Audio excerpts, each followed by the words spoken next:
Yes, sir. Yes, sir. Yes. So I think this is our unit number 8. Is it? According to syllabus. Unit number 7, actually that was that should not be considered in the syllabus because 20% syllabus has been reduced by university. बरोबर का? सगळ्या विषयाचं केलाय का कमी? Hello. Yes, sir. सगळ्या विषयांचा syllabus केलाय का कमी? सांगितलं नाही सर. सांगितलं नाही त्यांनी सर. तसं काही सांगितलं नाही सर. ठीक आहे. माझ्या विषयाचं मी सांगतोय बरं का. 20% syllabus needs to be reduced. This is the instruction from university side. So chapter number 7, power transmission system, that has been removed, okay, from the syllabus for your batch. काय अडचण? This is the last topic from our syllabus, basics of mechanical engineering म्हणून unit number 8, chapter number 8. Name of the unit is thermodynamics. And today we will start to understand what is meant by thermodynamics. Basically, actually, you might have काय म्हणणार बघा. Already you have studied this thermodynamics in 12th, okay, in chemistry, I think. बरोबर का? केमिस्ट्रीतच होतं का कशात होतं बघा. Yes. Yes, sir. So this chapter or this unit is basically a revision for you with a little bit touch of mechanical engineering. इकडे फक्त chemical reactions वगैरे काही नाहीयेत. इकडे थोडंसं mechanical engineeringच्या भाषेमध्ये what is meant by thermodynamics that we are trying to understand. येतोय का लक्षात? Hello. Yes, sir. Yes, sir. मग इकडे बर का, before moving or before understanding thermodynamics, can you say something about this thermodynamics? Thermo, what is meant by thermo? Thermo is related to heat, and dynamics means what? Something is in motion. बरोबर का? If any object remains or it is in motion, we can consider it as a dynamics. In engineering mechanics also you will find, okay, statics and dynamics.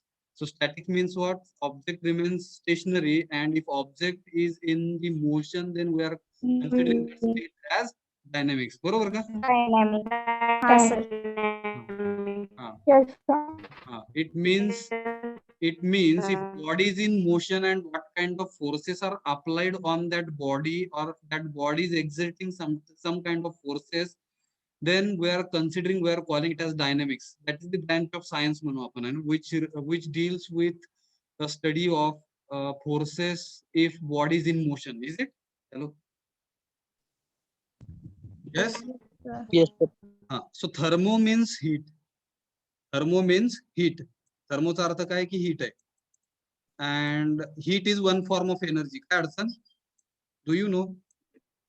Yes, sir.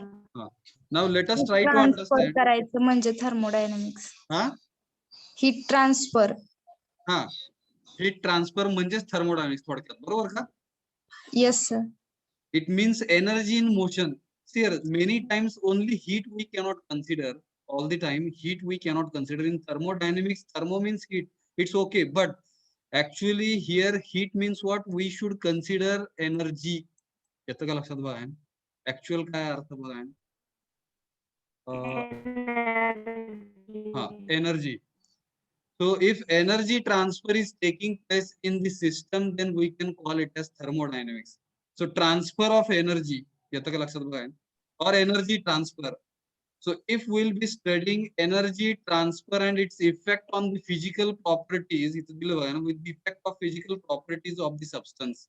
If any substance you are considering that substance is in the system, and if energy transfer is taking place and physical properties of that substance are changing because of energy transfer, and such kind of study if we'll be doing in the system, we can call it as thermodynamics. Hello. येतं का लक्षात? Hello. Yes, sir. So thermodynamics is the study of energy transfer and its effect. त्याचे काय परिणाम होणार आहेत कशावरती? On physical properties of the substance.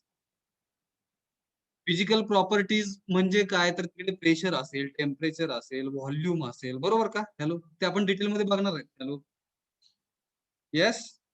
Yes sir. Work. So physical properties, if physical properties of the substance are changing or physical proper effect is happening on the physical properties because of energy transfer, and such study if you will be doing in the system, we are calling it as thermodynamics. So have you understood definition of thermodynamics? Thermo means heat, okay, and heat is nothing but energy. It is one form of energy.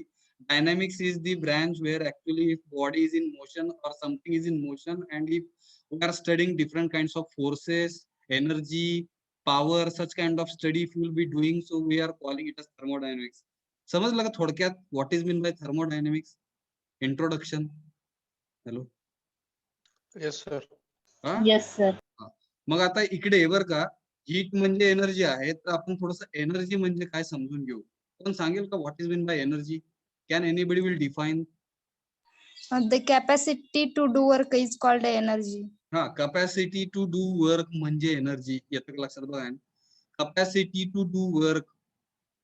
कधी कधी बघा आपण जेवण करत नाही बरं का, आणि जेवण न केल्यामुळे आपल्यामध्ये एनर्जी नसते, त्याच्यामुळे आपण काम नाही करू शकत, बरोबर का? हॅलो, विचार करा. Yes, हा sir. Yes sir. जर मी जेवण केलं तर मला एनर्जी येते, एनर्जी असेल तर मी काम करू शकतो, म्हणजेच energy is nothing but capacity to do work. काय अडचण? Yes, sir. म्हणजे No, sir. माझ्याकडे एनर्जी असेल तरच मी काम करू शकतोय, म्हणजे काम होण्यासाठी एनर्जी लागते, बरोबर का? हो, sir. Yes sir. म्हणूनच त्याला काय म्हणलेलं आहे, energy means capacity to do work. म्हणजे वर्क आहे ते, कॅपॅसिटी आहे वर्कची, म्हणजे वर्क करण्याची कॅपॅसिटी. म्हणजेच त्याच्यामुळे बघा इकडे बरं का, एनर्जी आणि वर्क म्हणजे सेमच आहेत. लक्षात बघा, एनर्जी म्हणजेच वर्क, वर्क म्हणजेच energy, because energy is nothing but capacity to do work. काय अडचण? Hello. No, sir. No, sir. Now let us try to define and what is meant by work. सांगा फटाफट, झालेलं आहे. Force into distance. हा, force into displacement और force into distance, बरोबर का? हॅलो. हा सर बरोबर आहे. Yes sir. Force Yes, sir. Into displacement म्हणू आपण. हा सर बरोबर आहे. आणि मी लिहून काय देणार नाहीये बरं का, ह्या चॅप्टरला ह्या आहे अशा नोट्स तुम्ही लिहू शकता नोटबुक मध्ये, ठीक आहे? We are saving our time, so I will not be giving any kind of point, okay? Dictation kind of things we will avoid here for this chapter. We will try to understand only, and you can write it later on. So these notes I can share you. Will it be okay? Hello. Yes Okay, sir. sir. Okay, फक्त sir. आपण समजून घेऊया आणि पुढे जाऊया fast. So work is nothing but force into displacement, product of force and displacement. Now let us try to understand what is meant by force. सांगा फटाफट. Mass into acceleration. Very good. Force is equal to mass into acceleration. बरोबर का? Hello. Yes sir. हा sir. काय बघा ना, लिहिता नाही येत आहे, practice. Yes, this formulae at least you can write, because this formulae are important, okay? Because most of the time you will not find any such kind of information. सापडेल तिकडे पण हुडकायला वेळ जाईल बरं का. So force is equal to mass into acceleration, okay? So what is mean by mass? येईल का सांगतो? मराठीत त्याला काय म्हणतो आपण? वस्तुमान. वस्तुमान, बरं का? Mass, weight. मास वेट कोणतं म्हणलं बघा ना, mass weight. But there is difference between mass and weight. Do you know? WEIGHT. Yes, sir. Yes sir. Yes, Weight sir. वर gravitational force act Mass. असतो. Weight is nothing but actually one kind of force which will be towards Weight earth. change होतं. हा, acceleration due to gravity. म्हणजेच weight म्हणजेच काय बघा ना, mass into acceleration due to gravity, ज्याला mg म्हणू आपण, बरोबर? हॅलो. Yes, sir. म्हणजेच काय बघा ना, फोर्स म्हणजेच काय तर मास इंटू ऍक्सेलरेशन. मास इंटू ऍक्सेलरेशन म्हणजे फोर्स आहे.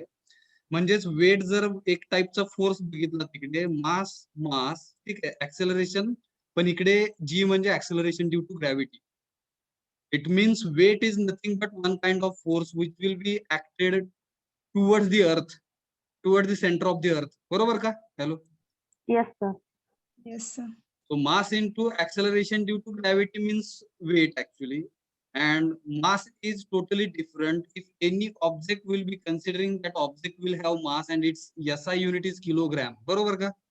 Amount of matter means mass, sir. Amount of matter. So how many molecules are there? Okay, in that particular substance, and if you will be measuring amount of matter, we can call it as mass. बरोबर काय? Hello. Very good. Ha, sir. Yes, sir. Yes, हा. sir. मग त्याचं unit काय आहे तर kilogram. But weight is one kind of force. म्हणजे kilogram into acceleration due to gravity यांचा प्रोडक्ट. म्हणजेच याचा वेटचं जर युनिट बघितलं तर फोर्सचं युनिट असणार आहे ते म्हणजे न्यूटन. बरोबर का? हॅलो. फोर्सचं unit newton. Hello. Yes. Yes, sir.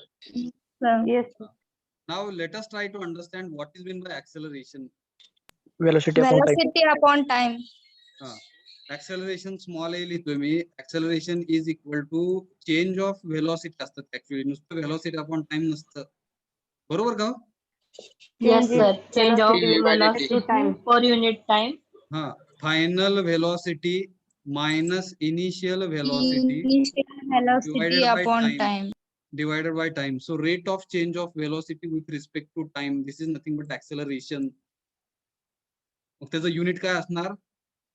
मग त्याच्यासाठी आपल्याला परत व्हेलॉसिटी म्हणजे काय समजून घ्यायला पाहिजे. Velocity is equal to Displacement upon time. Displacement distance. upon time. हा distance upon time. Displacement displacement upon upon time. time. बघा डिस्प्लेसमेंट अपॉन टाइम. मग डिस्प्लेसमेंट अपॉन टाइम. डिस्प्लेसमेंट और distance. Distance SI unit metre. Meter per second. टाइमचं Meter per SI unit second. Second. So metre Meter per per second. second square. Acceleration म्हणजे Meter per velocity second म्हणजे square. हा velocity म्हणजे metre पर second झालं. परत ह्याला divided by second आहे. येतं का लक्षात? बघा आहे ना, म्हणजे ऍक्सेलरेशन. त्याच्यामुळे ऍक्सेलरेशनचं SI युनिट हे मीटर पर सेकंड स्क्वेअर. बरोबर? हॅलो. Yes, sir. मग ऍक्सेलरेशन ड्यू टू ग्रॅव्हिटी जो जी आहे ज्याला आपण कॉन्स्टंट म्हणतो आहे ना पृथ्वीवरती 9.81. त्याची व्हॅल्यू 9.81 मीटर पर सेकंड स्क्वेअर. बरोबर का? Yes, sir. व्हॅल्यू ऑफ जी. इथपर्यंत काय अडचण? Basic. No, sir. No, sir. हा. मग वर्क कळलं का बघा. एनर्जी कळलं का बघा. फोर्स म्हणजे काय ना, डिस्प्लेसमेंट म्हणजे डिस्टन्स. थोडक्यात बघा ना, वर्क म्हणजे काय की समजा हा ऑब्जेक्ट आहे माझ्याकडे. त्याला ऑब्जेक्ट आपण ओ म्हणू.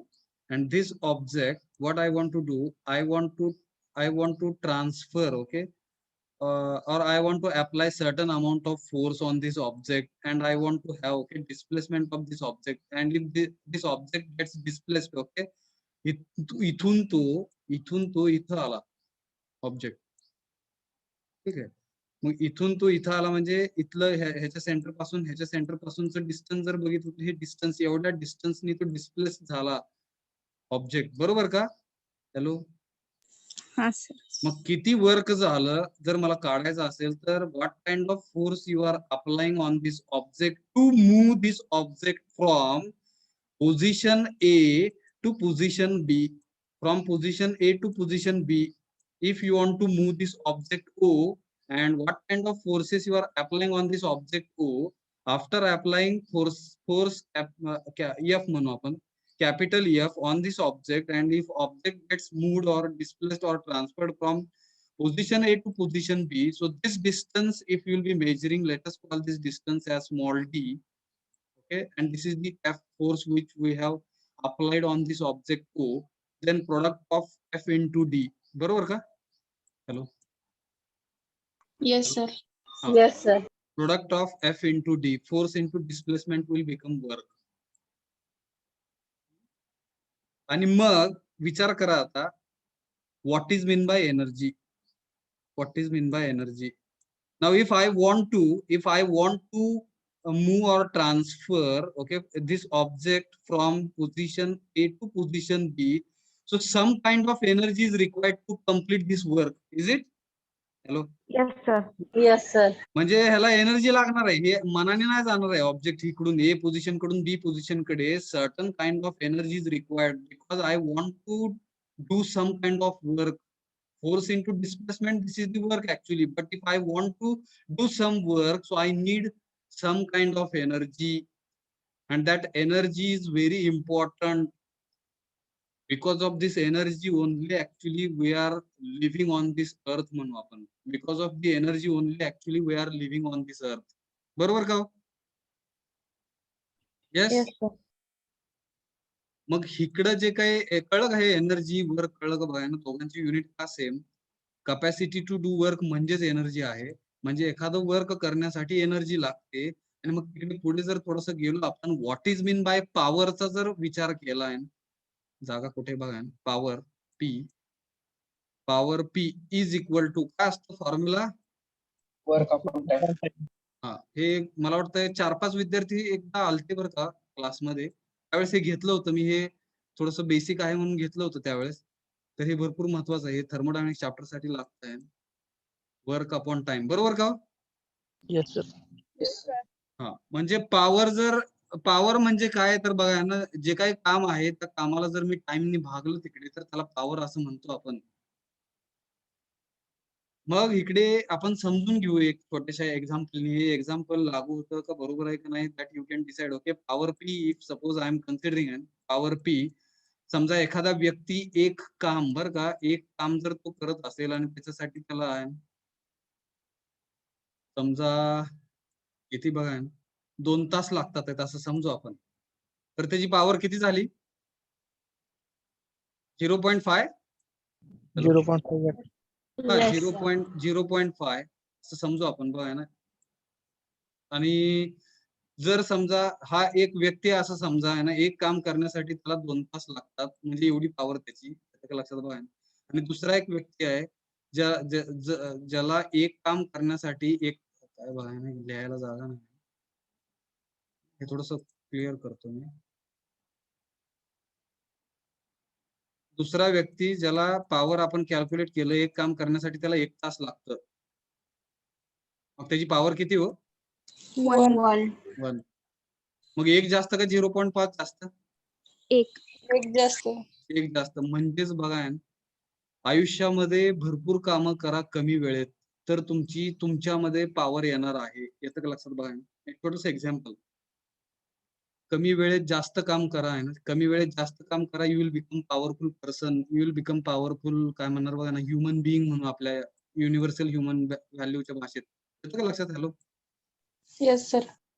जेवढा जास्त टाइम लागणार तेवढी कमी पॉवर, लक्षात घ्या. काम करण्यासाठी जेवढा जास्त टाइम लागणार तेवढी कमी पॉवर. एखादं काम करण्यासाठी जेवढा कमी वेळ लागणार तेवढी जास्त पॉवर असते असं म्हणतो आपण. येतं लक्षात? बघा, थोडस प्रॅक्टिकल एक्झाम्पल देण्याचा प्रयत्न केलाय मी, so that you will not forget, you will not miss this particular basic concept of power. What is meant by power, what is meant by heat, work, energy, force, displacement. येतंय का लक्षात? Hello. Yes, sir. हे थोडंसं भरपूर महत्वाचं होतं. हे थोडंसं फॉर्म्युले वगैरे समजले का बघा ना. पॉवर म्हणजे काय, कधी पण कुणी विचारलं तर ऍज अन इंजिनियर, तुम्ही मग सिव्हिल असू, मेकॅनिकल असू, इलेक्ट्रॉनिक्स इलेक्ट्रिकल असू किंवा कम्प्युटर मधलं इंजिनियर असू, तुम्हाला ह्या बेसिक डेफिनेशन, फोर्स, वर्क हे सगळीकडे आहे, लक्षात घ्या. कम्प्युटरला पण पॉवर लागते, बरोबर का हो, in the form of electricity. Is it? Yes, sir. Yes sir. त्यामुळे कुठलंच डिव्हाइस असं नाही की बिना पॉवरचं काम करतं. पॉवर लागते तिकडे आहे. गाडी घेतलं तरी गाडीला पॉवर आहे बघा ना. HP म्हणतो आपण. जर मोटर असेल पाणी उपसण्यासाठी, पंप जर वापरला तिकडे तर तिकडे पण पॉवर लागते, त्याला HP हॉर्स पॉवर म्हणतो आपण, बरोबर का? हॅलो. Yes, sir. हा, म्हणजे पॉवर शिवाय काय नाही, लक्षात घ्या ना. पॉवर म्हणजेच काय, वर्क अपॉन टाइम. वर्क म्हणजेच काय, वर्क म्हणजेच काय, फोर्स इंटू डिस्प्लेसमेंट. आणि एनर्जी म्हणजे काय, तर capacity to do work. Work. Work करण्यासाठी असलेली कॅपॅसिटी, क्षमता. कॅपॅसिटी म्हणजे क्षमता. एखादं काम करण्यासाठी क्षमता असणं म्हणजेच त्याच्याकडे एनर्जी असणं, बरोबर? Hello, Yes, sir. ह्याच्यामध्ये काय अडचण? ह्याच्यामध्ये काय अडचण? No. No, sir. हे थोडस फास्ट क्लिअर करू आपण. क्लिअर.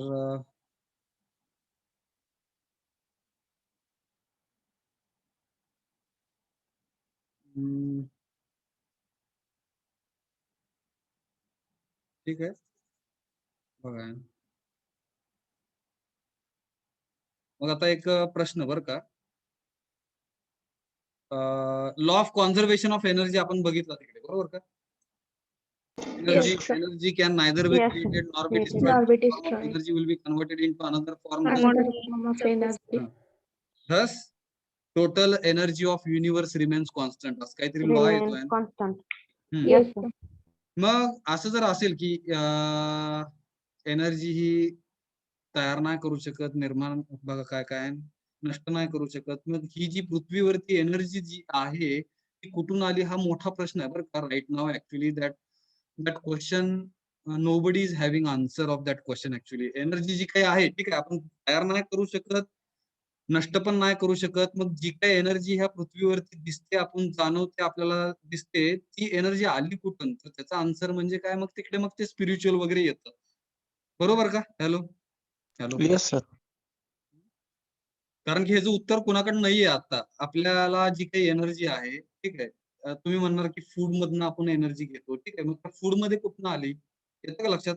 असं जर तुम्ही हुडकत बसला आहे ना, कुठनं एनर्जी ट्रान्सफर होते, ठीक आहे, but where actually from this actually first time where energy is generated and how it is generated, that is the mystery. Actually nobody is having the answer of that energy which is present on this earth. Sometimes we are relating it with spirituality, जिकडे मग थोडंसं spirituality कडे जातो आपण तिकडे, बरोबर का? Energy. Hello. Yes, sir. Yes. Coming back to our thermodynamics, I hope you have understood definition of thermodynamics. कळलं का हे? त्याच्यामध्ये काय अडचण? No, sir. हा, मी No, sir. पुढचं आपण थोडंसं वाचत समजून घेतोय. थर्मोडायनामिक्स ही जी सायन्स आहे बघा, दॅट डील्स विथ जिकडे आपण थोडासा अभ्यास करतोय त्याचा आहे ना, डील्स विथ रिलेशनशिप, ठीक आहे, of heat and mechanical energy and conversion of one into another. म्हणजे थर्मोडायनामिक्स मध्ये काय आहे, तर हीट आणि मेकॅनिकल एनर्जी आहे. आपण तिकडे बघितलं आहे ना,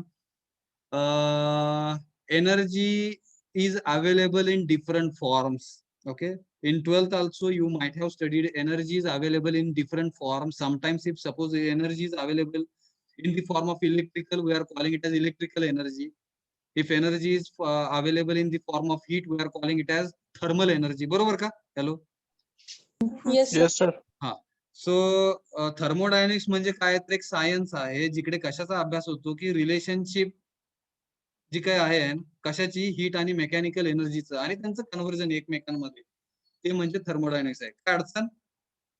No, sir. मग थर्मोडायनामिक्स म्हणजेच काय, तर थर्मोडायनामिक्स मध्ये डिलिंग होत आहे ना, what kind of dealing? Heat interaction and work interaction. आत्ताच बघितलं आपण वरती, हीट बरं का, हीट म्हणजेच काय आहे, वर्क आहे, आणि वर्क म्हणजेच काय हो. हॅलो, हे समजून घ्या. हॅलो, समजलं काय? हीट म्हणजेच वर्क आहे, वर्क म्हणजेच एनर्जी आहे, हे कळलं का? Yes, sir. हा. Yes, sir.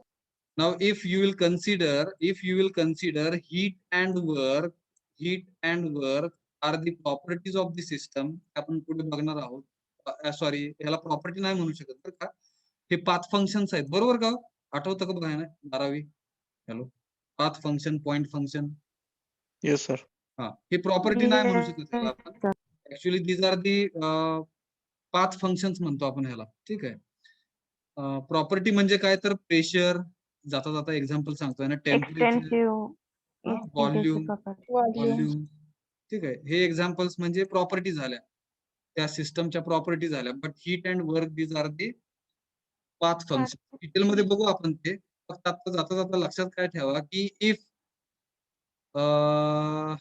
heat and work are forms of energies, and if heat will be converted into work and work will be converted into heat, and such kind of conversions of heat, if you will be studying, it is once again it is called as thermodynamics. Hello, कळलं का? हा sir. हीटचं conversion work मध्ये, वर्कचं conversion heat मध्ये, अशा energy कन्व्हर्जनचा जर अभ्यास आपण केला तर त्याला परत एकदा थर्मोडायनेमिक्स असं म्हणलं जातं. सच kind of study if you will be doing where heat is converted into work and work is converted into heat, so such kind of study is again called as thermodynamics. Okay, hello. Yes, sir. तेच मग इकडे दिलं बघा ना, work and heat are forms of energy. ठीक आहे.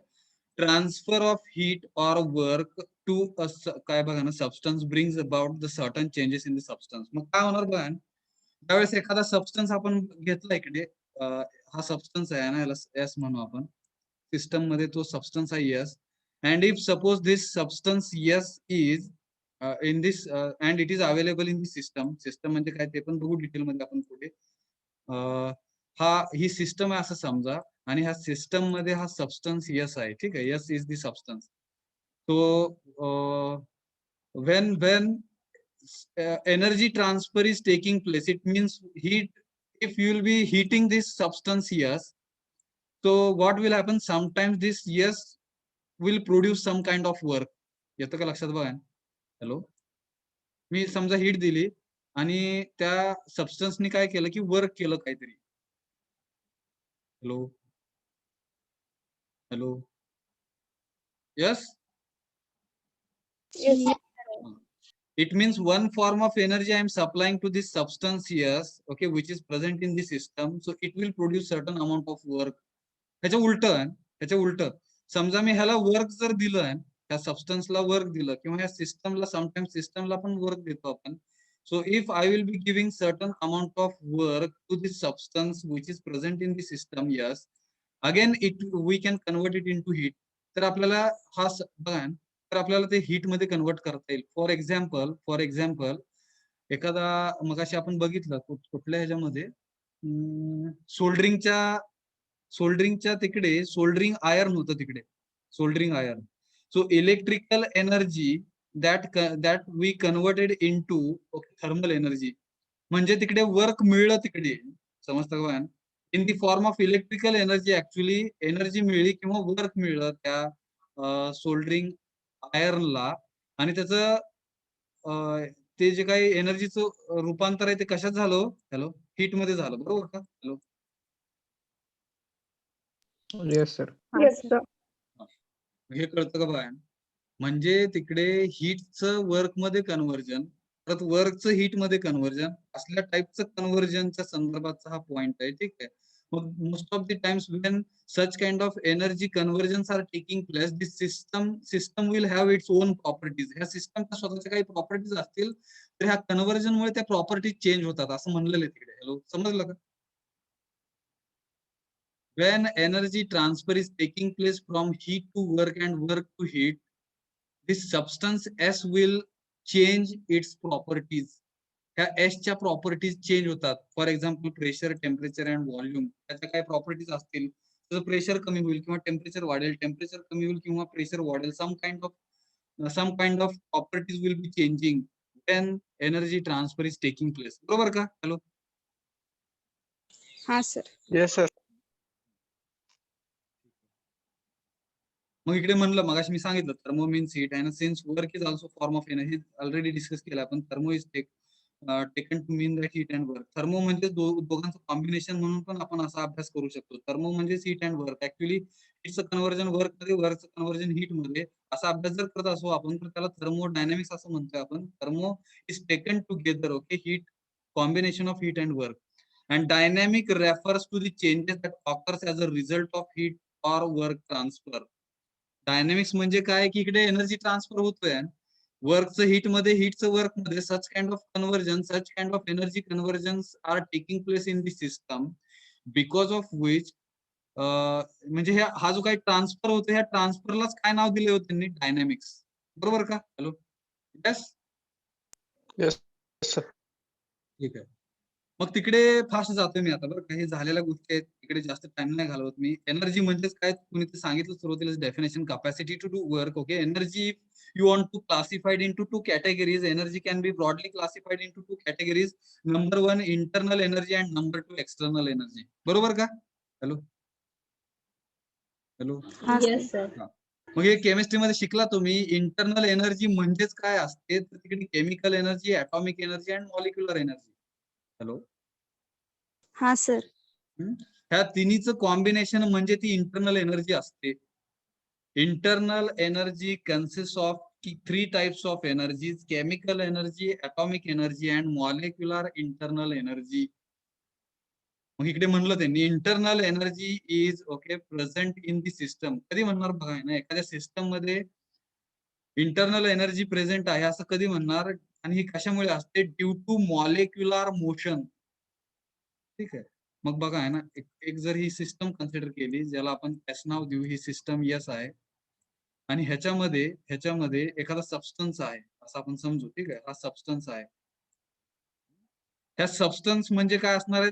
Substance जो काय आहे तो मेडअप ऑफ डिफरंट मॉलिक्युल्स आहेत का? ह्याचे मॉलिक्युल्स असणार आहेत आतमध्ये. हॅलो, सबस्टन्स म्हणजे. हा sir.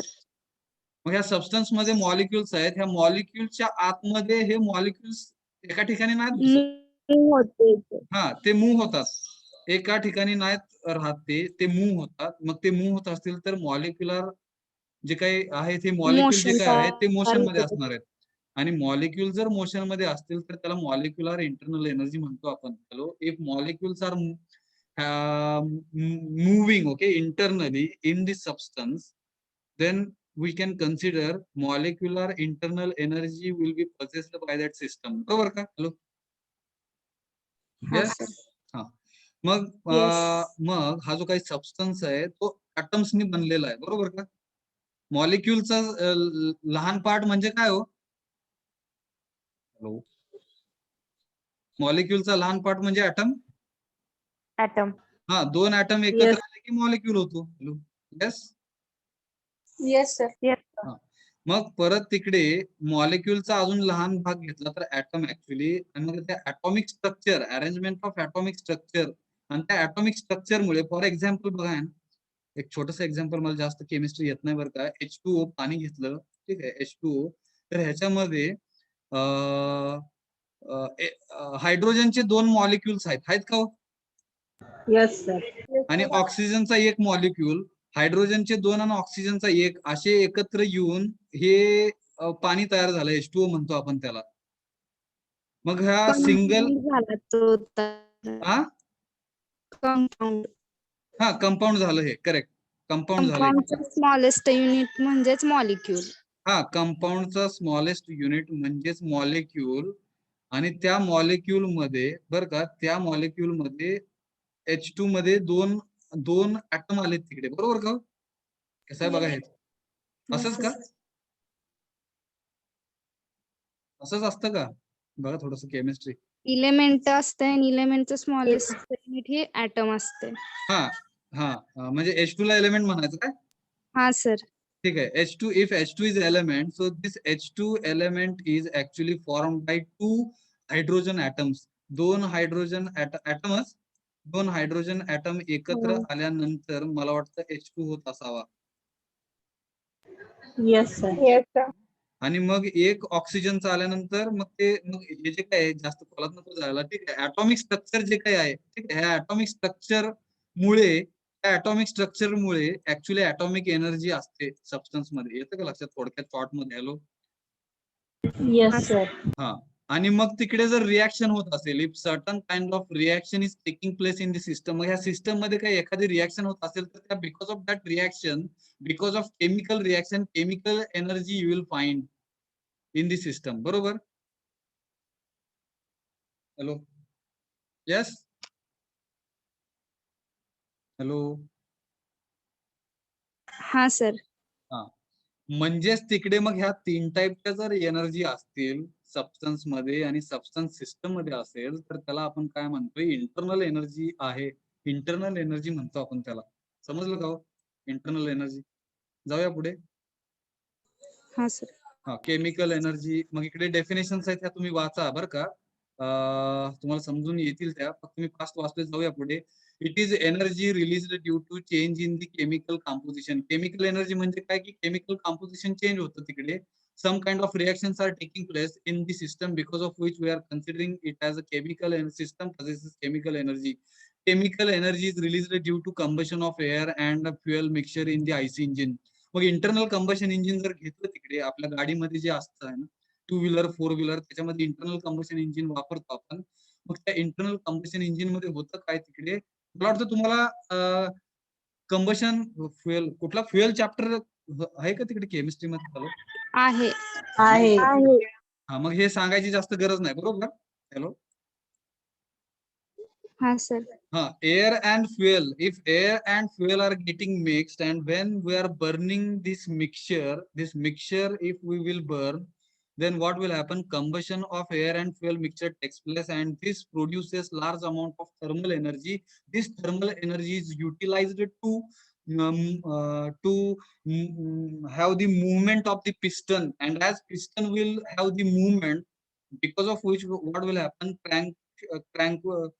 Connecting rod will have movement. Connecting rod will give a motion to the crank, and crank will give motion to the crankshaft, because of which actually that motion will be given to the tire of the vehicle म्हणू आपण, and because of which vehicle runs, आणि त्याच्यामुळे vehicle पळतं आपलं, बरोबर का? Hello. Yes. Air fuel mixture तिकडे burn होतं, म्हणजेच ऑक्सिडेशन प्रोसेस होतं तिकडे.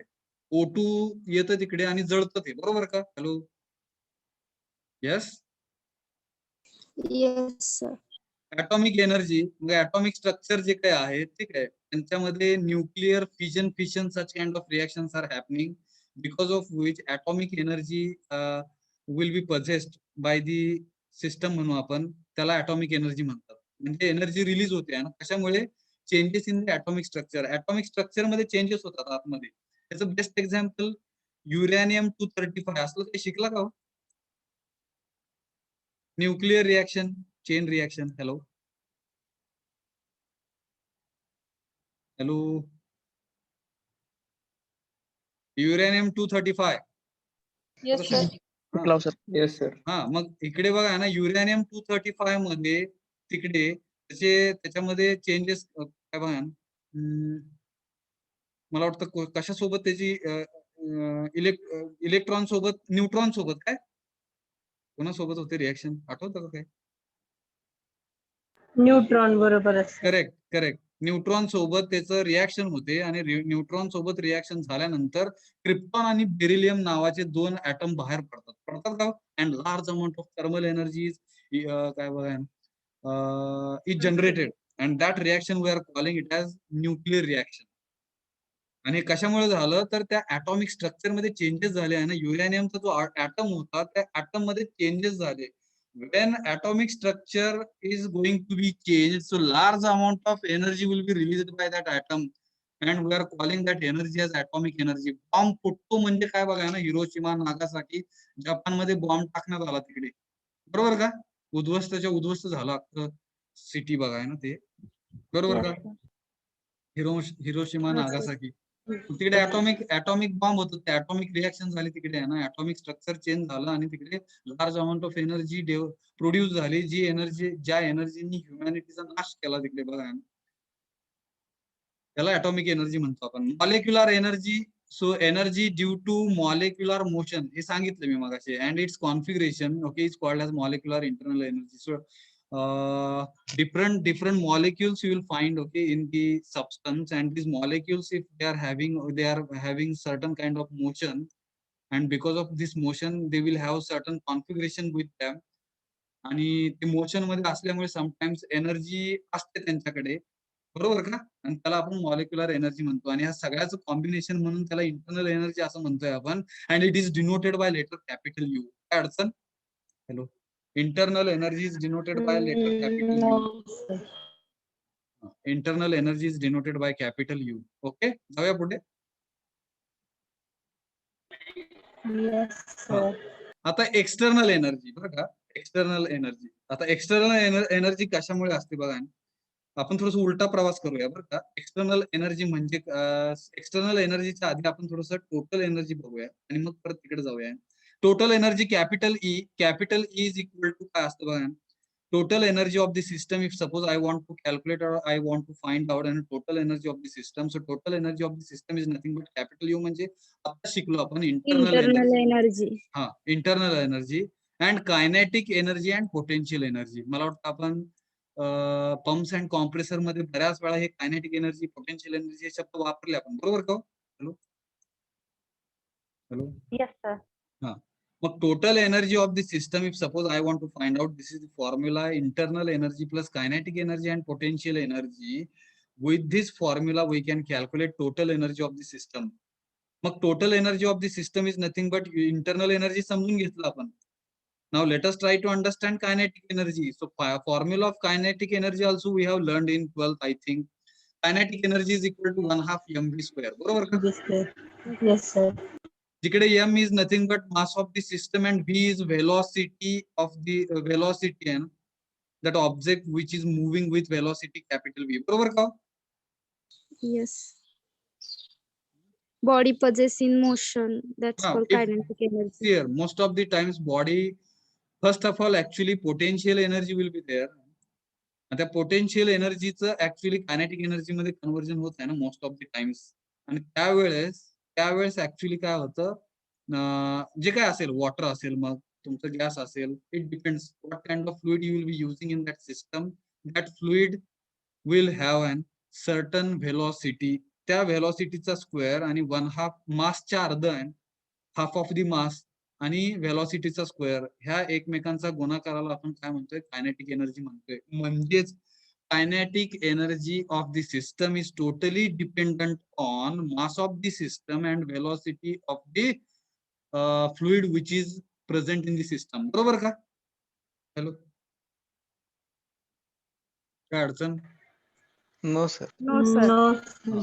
मग पोटेन्शियल एनर्जी म्हणजे आपण शिकलो तिकडे, पोटेन्शियल एनर्जी म्हणजे काय असतं, mgh. MGH.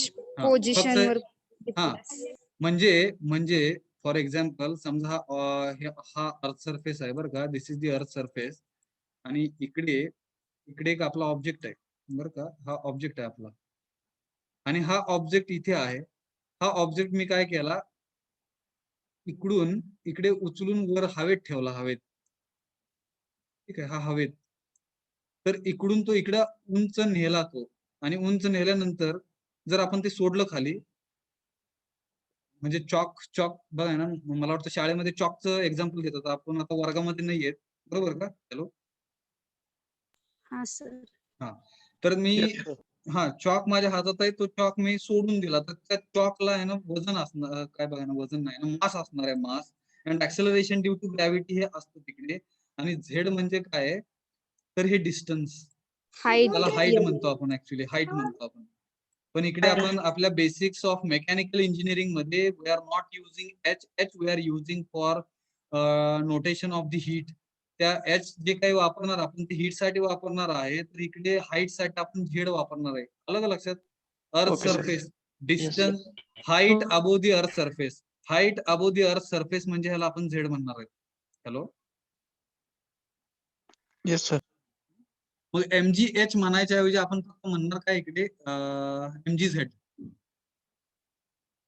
Okay, Okay. म्हणजे थोडक्यात आपल्याला हे दोन फॉर्म्युले माहित पाहिजे. Potential energy is equal to mgz and kinetic energy is equal to 1/2 mv square. And if you will consider common part, इकडे m आहे, इकडे पण m आहे, म्हणजे m एकदाच घ्यायचा, कसं आहे बघा, कॉमा. इकडे g आहे, g एकदा घेऊ आपण, इकडे g नाहीये, z आहे, z घ्या, आणि इकडे v आहे, वेलॉसिटी घ्या ना, v. म्हणजे ह्या जर आपण प्रॉपर्टीज कन्सिडर केल्या बरं का, these are the properties, and these properties are actually totally, these properties will decide okay external energy of the system.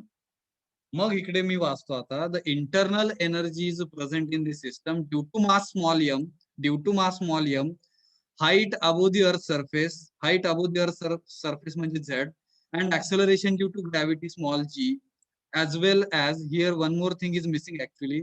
ते काय असणार आहे? Hello hello, velocity. velocity of the fluid म्हणून आपण, velocity of the fluid. What is meant by fluid? Hello hello, Liquid. Liquid. कसं आहे बघा, fluid म्हणजे टेंडन्सी आहे ना, टेंडन्सी. फ्लुइड म्हणजे काय, विच कॅन फ्लुइड म्हणजे काय, विच कॅन फ्लो, जे वाहू शकतं अशाला फ्लुइड म्हणतो आपण, बरोबर का? Which can flow. Hello flow easily.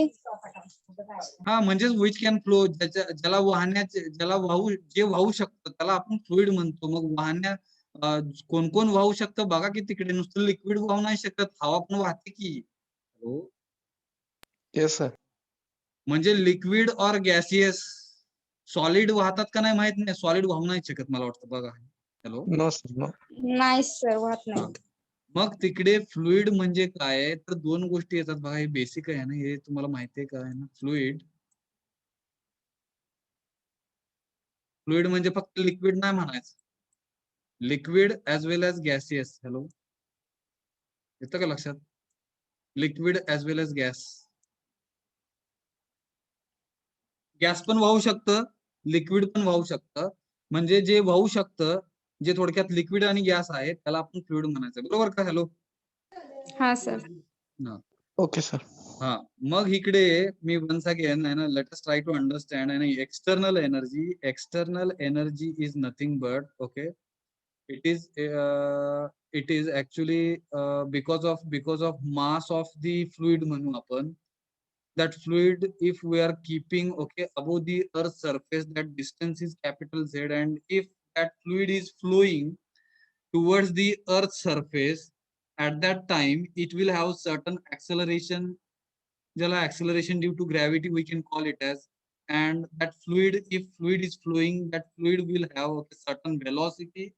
Because of these four properties म्हणतोय मी, mass, acceleration, and height, okay, and velocity, because of these four properties, external energy possessed by the system, त्याच्यामुळे system मध्ये external energy असते. काय अडचण?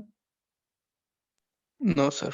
हा. मग total energy म्हणजेच internal energy, capital you, जी बघितली आपण मगाशी. Internal energy possessed by the system because of molecular energy, atomic energy and chemical energy, बरोबर? Hello, yes, you, hello. Total energy capital E is equal to internal energy. Internal energy म्हणजेच परत 3 energy आहेत, आपण detail मध्ये शिकणार नाहीये, फक्त internal energy म्हणजे कॅपिटल यू एवढं समजून घ्या. बट इंटरनल एनर्जी म्हणजेच काय असते, तर chemical energy, atomic energy and molecular energy. And external energy is nothing but, ठीक आहे, external energy is nothing but kinetic energy plus potential energy, असं मी म्हणू शकतो. केई प्लस पीई. केई प्लस पीई म्हणजे एक्सटर्नल एनर्जी असते. हॅलो, समजलं काय? Hello, hello. Yes, sir. External energy म्हणजे दोन एनर्जीचं कॉम्बिनेशन म्हणून आपण, कायनेटिक एनर्जी आणि पोटेन्शियल एनर्जी. आणि ह्याच्यामध्ये जर इंटरनल एनर्जी ऍड झाली, सिस्टमची इंटरनल एनर्जी ऍड झाली, तर मग ह्याला काय म्हणतोय आपण, टोटल एनर्जी कॅपिटल ई. कळलं का होय? Yes, sir. sir. मग इकडे फॉर्म्युला लिहिले बघा. Capital E is equal to U. U म्हणजे इंटरनल एनर्जी प्लस 1/2 mv² म्हणजे कायनेटिक एनर्जी प्लस mgz म्हणजे potential energy. So have you understood total energy of the system, how to find out? Yes, sir. आपण थांबतो इकडे. हे महत्वाचं होतं बरं का, सगळं पॉईंट ना पॉईंट, ओळ ना ओळ भरपूर महत्वाचं होतं. ह्याच्यावरती पुढचं सगळं अवलंबून आहे. त्याच्यामुळे आज जे झालेलं आहे ते व्यवस्थित अभ्यास करा. आपला टाइम संपला मला वाटतं, 2:15 भेटतो आपण. Okay. Okay, sir. Yes, Okay. sir. Yes.